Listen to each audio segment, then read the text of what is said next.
Okay, kita sambung pada subtopik kita yang terakhir, iaitu kita nak gunakan pointer untuk dalam array lah ataupun tata susunan yang kita dah belajar sebelum ni. Okey, kita pergi pada there's a direct ataupun kita kata close relationship between array name and pointer. Kalau kita tengok pada nombor 2 ini adalah kita boleh bina ataupun we can create a pointer to store the address of the first element of an array. Okey, kita ada array. Contohnya di sini kita ada array namanya grade. Kita boleh tengok sini grade. Kemudian elemen pertama grade 0, elemen kedua grade 1, grade 2, grade 3, grade 4. Kemudian disebabkan mungkin kita boleh, bila kita declare, kita boleh buat macam ni, int grade sebagai contoh. Kemudian ada 5 elemen sebagai contoh. Jadinya disebabkan di sini adalah integer, maka setiap elemen dalam grade ni kebiasaannya akan diberi sebanyak 4 bytes. Okey, 4 bytes. Okey, jadinya kalau kita ada kotak di sini, kita boleh lukis. Okey, kita bahagikan kepada 4, iaitu bagi sama rata lah. Okey, ni byte yang pertama, kedua, ketiga, keempat, dan seterusnya. Kita boleh buat juga untuk elemen-elemen yang lain.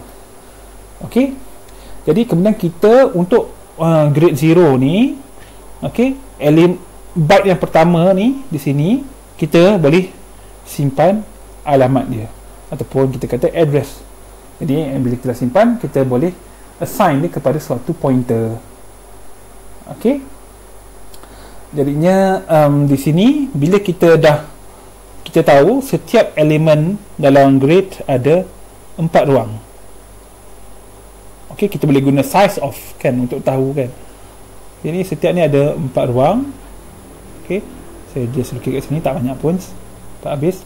Jadi dengan itu, bila kita dah tahu setiap elemen ada 4 ruang ataupun 4 bytes, maka kita tahu saja apa yang di depan ni pun dah cukup, sebab kita boleh darabkan dengan 4 kan, untuk dapat ruang di sini dan sebagainya. Okey, itu dipanggil sebagai offset. Okey, jadinya contohnya kalau kita nak tahu address kepada elemen keempat, okey, di sini, okey, elemen keempat adalah grade 3. Okey, elemen keempat adalah grade 3. Okey, address kepada elemen keempat adalah ampersand grade 3 kan. Contohnya kita tahu address kepada 6 adalah ampersand 6. Address kepada grade 3 adalah ampersand grade 3.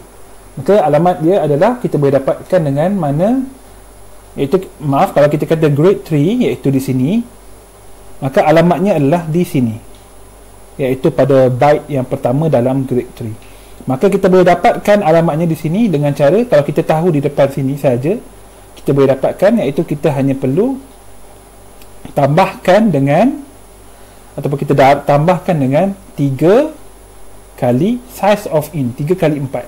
Okey, sebab kita tahu di sini ni ada elemen ketiga.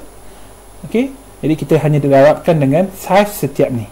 Okey, 4 sini, 4, dan kita akan dapat di sini. Okey,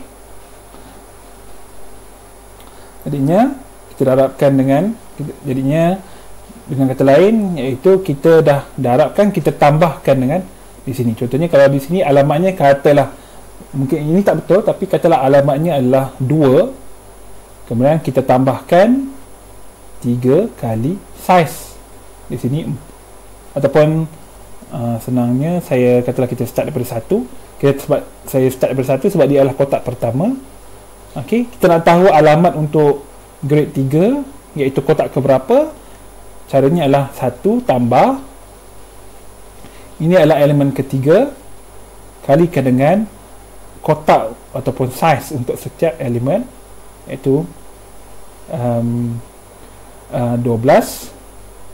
Kemudian saya dapat bersamaan dengan 13. Betul ke tak? Kita kira 1, 2, 3, 4, 5, 6, 7, 8, 9, 10, 11, 12, 13. Okey, jadinya ini adalah kotak ke-13, iaitu address kepada grade 3. Tapi ini hanya hypothetical lah, maksudnya tak betul lah, sebab alamat macam kita lihat tadi, alamat kepada suatu pemboleh ubah, sama ada pemboleh ubah tu adalah integer ataupun array, adalah complicated kan.